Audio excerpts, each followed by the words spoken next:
Depuis 2008, le Centre d'action laïque de la province de Liège développe dans le quartier du Molinet à Seraing différents projets extrascolaires qui visent à soutenir les jeunes élèves et à leur donner des outils d'apprentissage, de réussite et de solidarité qui leur permettront de vivre ensemble et de mieux se positionner dans notre société.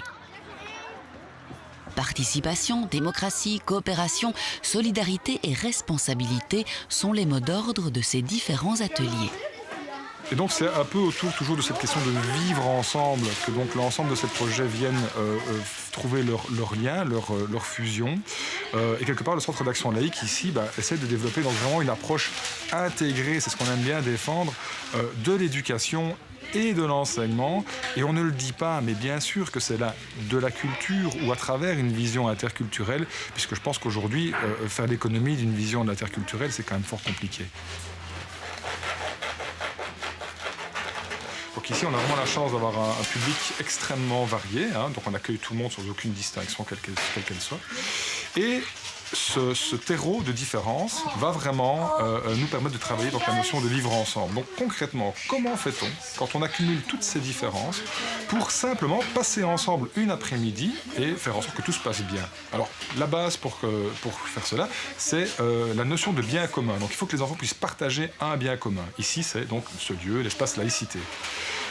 Et les enfants vont donc se répartir la responsabilité de cet espace. D'un point de vue, comme on le voit ici, simplement logistique, donc ils organisent eux-mêmes les goûters, mais ça peut être également donc, d'un point de vue de la maintenance, donc l'entretien du bâtiment, mettre les tables, déplacer le matériel d'animation, l'organisation donc, de ces activités, qui anime quel jeu, quand, comment, c'est aussi donc, de nos responsabilités. Donc voilà, on voit vraiment qu'ils sont amenés à être quelque part des acteurs de l'ensemble des paramètres donc, de ce lieu, de ces activités, de ce qui donc forme ce vivre ensemble. Le premier son, c'est quoi ? L'atelier de soutien à la réussite permet aux enfants rencontrant des difficultés scolaires d'explorer de nouvelles méthodes d'apprentissage et de se remettre à niveau. Mais n'était pas de la couleur des l'éléphant. Cet atelier de soutien à la réussite, développé en collaboration avec l'école Morchamp de Seraing, a comme objectif de soutenir l'apprentissage scolaire des jeunes. Pour rester jeune, c'est très positif. Les apports, ils sont nombreux. Et donc, il faut savoir quand même que l'école doit rencontrer 4 objectifs généraux qui sont apporter la confiance en soi chez les enfants, acquérir un certain nombre de compétences en termes de savoir, savoir-faire et savoir-être, travailler sur l'égalité des chances. On est dans un milieu défavorisé, donc c'est très important. Et aussi faire de nos élèves des futurs citoyens responsables, actifs et critiques. Et par chacune des activités proposées par le CAL, eh bien, c'est un de ces objectifs, ou parfois plusieurs objectifs à la fois, qui sont rencontrés. c'était d'un Américain, c'est pour ça qu'on avait dit que c'était rapide. Parce que... Une place est réservée aussi aux parents, afin qu'ils comprennent et participent au travail effectué par l'équipe du Centre d'action laïque. Super. Mon fils adore l'activité. Et je voulais savoir plus ce qu'il faisait ici. Alors, on va regarder. Et puis des fois, on fait des activités pour les cinémas, on prépare des petites choses. Et ça fait plaisir à mon fils que je participe aussi. Ça lui a apporté le plus important, il fait confiance en lui. En fait, c'est un petit qui stresse tout, pour rien, pour tout et pour rien. Et là, il se débrouille mieux, il s'intègre plus avec ses amis. Il est un peu plus indépendant qu'avant. Le fait que je sois présente à l'atelier des parents m'a permis de comprendre ce que les enfants font exactement. Et je suis vraiment enchantée, quoi. Donc je n'ai pas réfléchi. Et dans ma logique, dans ma philosophie, c'est que je dois pouvoir suivre mes enfants à la lettre, tant sur le plan scolaire que comportemental. Donc depuis qu'il vient là, il a beaucoup changé. Il apprend à s'intégrer parce que déjà, c'est pas facile.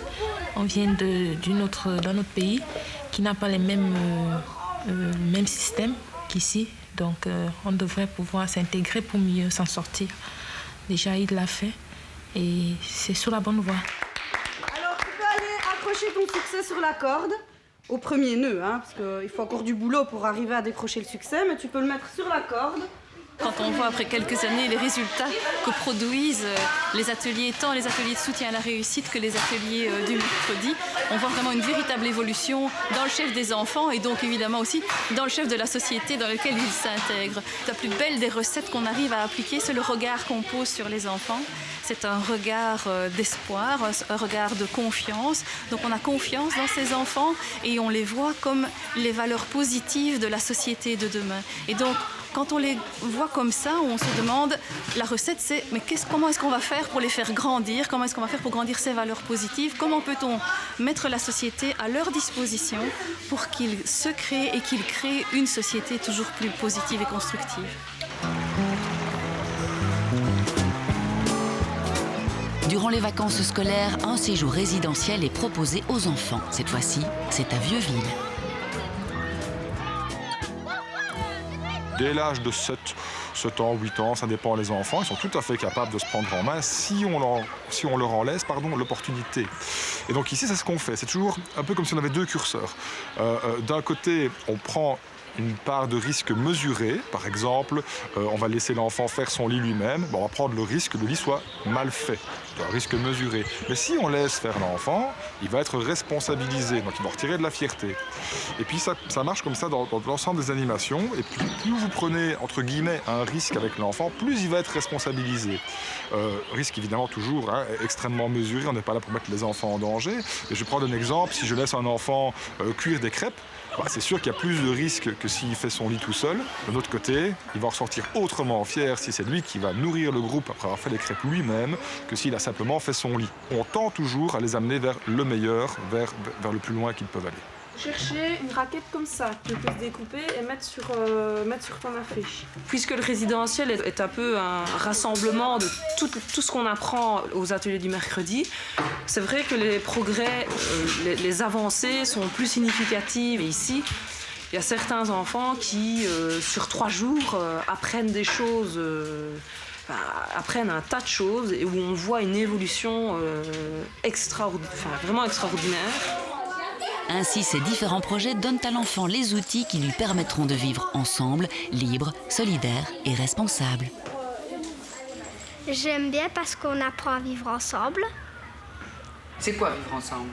C'est quand on partage des choses avec les autres et on apprend comment les autres y sont, qu'on apprend à vivre avec les autres.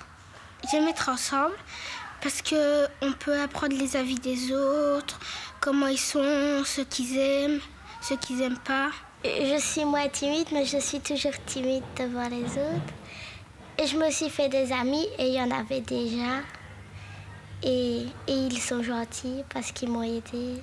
Avant, j'allais quasiment nulle part. Après, j'ai découvert le CAL et j'ai aimé. Et voilà, c'est une partie de moi dans ma vie, quoi. Allez, au bout!